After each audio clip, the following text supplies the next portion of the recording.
Having blue screen crashes on your Dell G7 laptop? This guide walks you through practical solutions to resolve blue screen of death errors and get your system working again.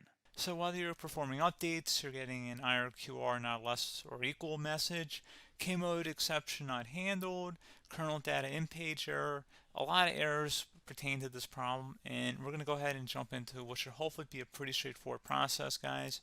And we're going to go ahead and jump right into it. So first thing I'd recommend doing would be to actually go ahead and boot to the troubleshooting utility on Windows 11. So if you do a hard power off 3 times in a row, Windows should automatically attempt to launch the starter prepare utility. And if it doesn't find anything, it will give you the option to select advanced settings, in which case it will take you to a screen that looks like this. Now, if it does not take you to a screen that looks like this, or you're unable to get to that, you can also download the Windows 10 Media Creation Utility, or Windows 11. They probably will make a creation utility for Windows 11 at some point.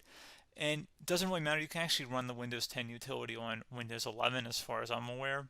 And you should be able to run the troubleshooting utilities built in within it. So you just would go ahead and download it to an ISO file and then burn it to a DVD or USB.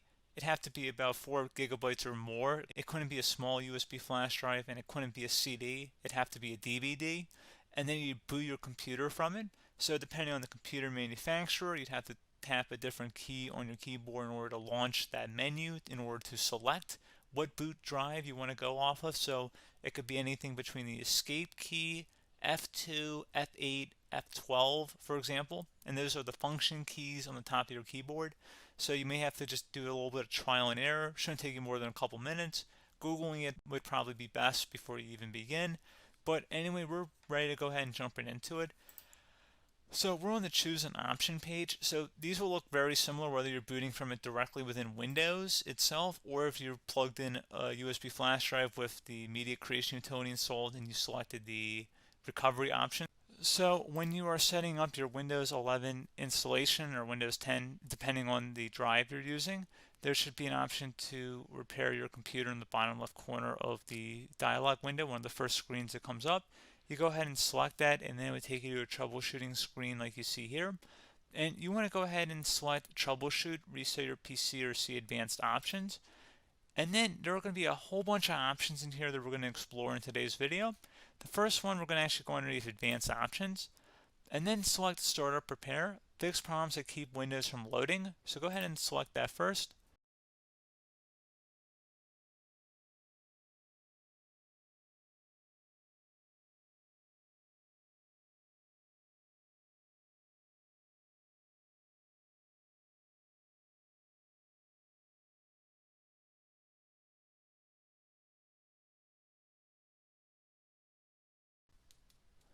Okay, so you can see it could now repair our PC. That was our first option we could try. Something else, if we go back into advanced options here, and then select troubleshoot, we're going to go underneath advanced options again. You can go ahead and actually access safe mode by selecting startup settings. And then if you select the restart button, you have the option on the screen select safe mode with networking, which will give you a key on the screen. It'll tell you which key to press to enter that. I believe it's the F7 key. It'll do that for you. I'm not going to go over that in today's tutorial because I don't really want to go into safe mode, but you're more than welcome to attempt that by going into here and then selecting restart. Again, it'll launch another screen. It'll say what key do you want to press, and it'll give you like 7 or 8 different options, and you want to select safe mode with networking. There's also an option for a command prompt too, but that's going to be something we're going to cover later in this video, and we don't even have to go through that in order to access it. So that's why I'm not going to really push for that, because unless you know exactly what's causing the problem, you probably don't need to go into safe mode. Unless you're trying to recover files, in which case then you definitely can go into safe mode, but we're trying to actually recover our computer here. So I hope that makes sense. Something else we can also try here as well would be to uninstall updates, remove recently installed quality or feature updates from Windows. So if you go ahead and select that, you can uninstall the latest quality updates, which generally is the more day-to-day updates. Feature updates are the less regularly released ones, like the big ones. I would equate it to service packs in like Windows 7 and Windows Vista and Windows XP. So larger updates that occur once or twice a year at most. And the quality updates are more just a regular update. So probably obviously depend. It'll take longer if you're going to try and uninstall the latest feature update versus quality update, and maybe you don't need to go back that far. So just giving you guys a couple pointers with that. Something else you can also look at here, and we're going to jump into the command prompt in a little bit, but you can select System Restore, which will use a restore point recorded on your PC to restore Windows. And this is something I would highly recommend here, guys. So select Next. Assuming you have a restore point saved on your computer, you go ahead and select the most recently created one, and you'll select Next, and then you'll select the drive. You shouldn't actually have to select the drive. You can scan for affected programs, but we're going to keep it all default here, and then we're going to select Finish. So once started, System Restore cannot be interrupted. Do you want to continue? I think we're going to select yes. I don't think we have anything better to do on our computer right now, so just give it a moment here to initialize. It will take a couple minutes to run, obviously depending on how large your hard drive is and how much is saved on the System Restore point. So just give it a couple minutes here.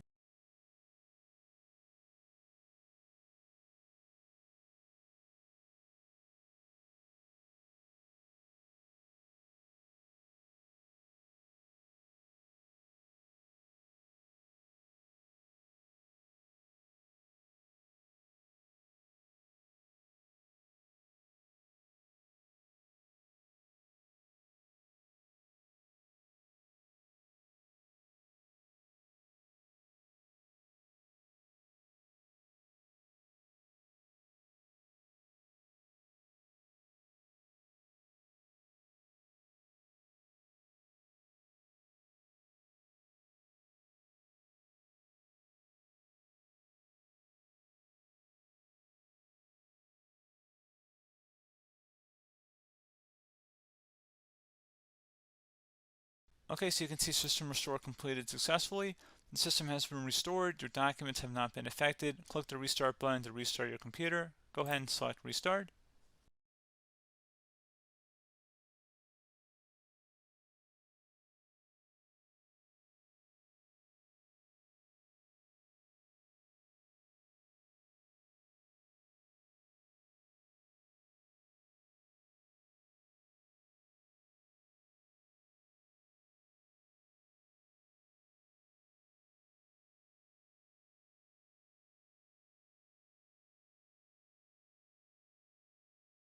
Okay, so you can see the system has been restored successfully.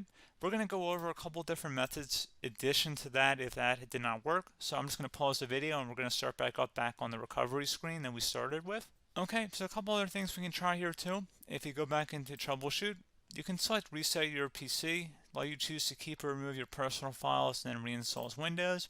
You can select to keep my files, which will remove apps and settings but keeps your personal files. You can also select remove everything, which will remove all of your personal files, apps, and settings.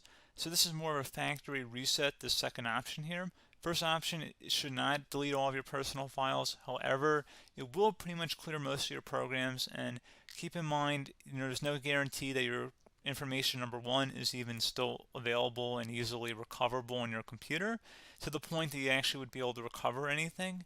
And the second point is that there's always a chance that it won't actually recover and it will just do a factory reset anyway. So there's no guarantee that actually would keep your files anyway. So I would recommend trying to get a recovery tool and backing that up first before selecting it anyway. But again, those are a couple of different options. And then something else you can try here if you go back to the choose an option. Another option, if you go underneath choose an option and select troubleshoot, advanced options, and now select where it says command prompt. Okay, so the first thing we should do is type our main hard drive here. In most cases, it should be the C drive. So you just do a C colon and then hit enter on your keyboard. So once you're underneath the C drive, we're going to type in dir and then hit enter on your keyboard. It should have program files, users, and Windows all in there. That's how you know you're in the right directory.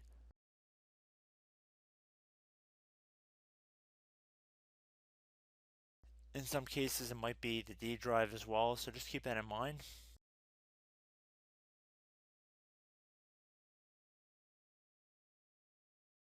Next thing we're going to do is type in cd space / Windows / system 32 / config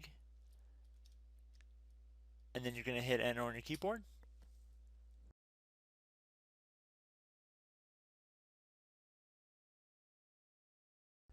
So now you're going to type MD space backup. If you've seen other tutorials, it might also say to put down MD backup. That's because the backup name is pretty common when you want to back something up. So you can name this whatever you want, doesn't have to be backup. So if you've already made a backup folder in the past, you could do backup 1, for example. So once you're done setting the name you want the backup to be called, hit enter on your keyboard again.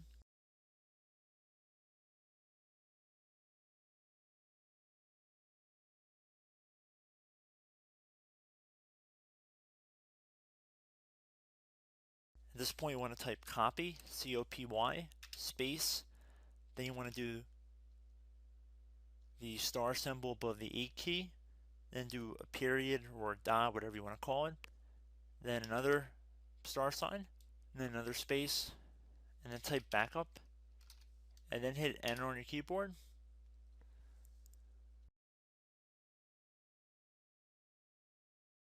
Now you want to type CD reg back, R-E-G-B-A-C-K, and then hit enter on your keyboard. So now that we are under the reg back, so now you want to type dir again, and then hit enter.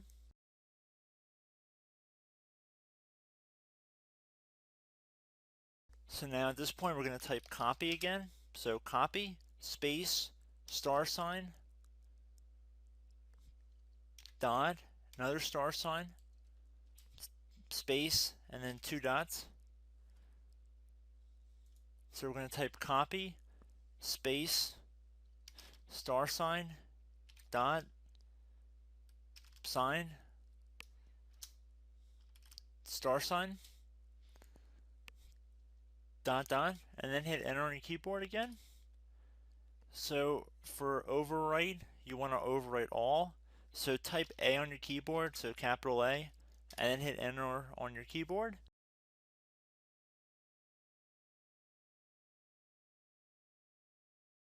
So at this point you should be good to go. You can close out of the command prompt window, and if you accidentally continue to Windows 10 you should be all set. So I hope one of these 3 or 4 different methods we went through in this tutorial helped you guys out. Again, I'm not sure if you guys heard me earlier, but try to go back into your safe mode if possible and uninstall any programs you know might be conflicting with the Windows startup if you can get into safe mode. So just keep that in mind. Something very simple like that could be blocking up everything. So again, I hope this tutorial helped you guys out, and I will catch you in the next tutorial. Goodbye.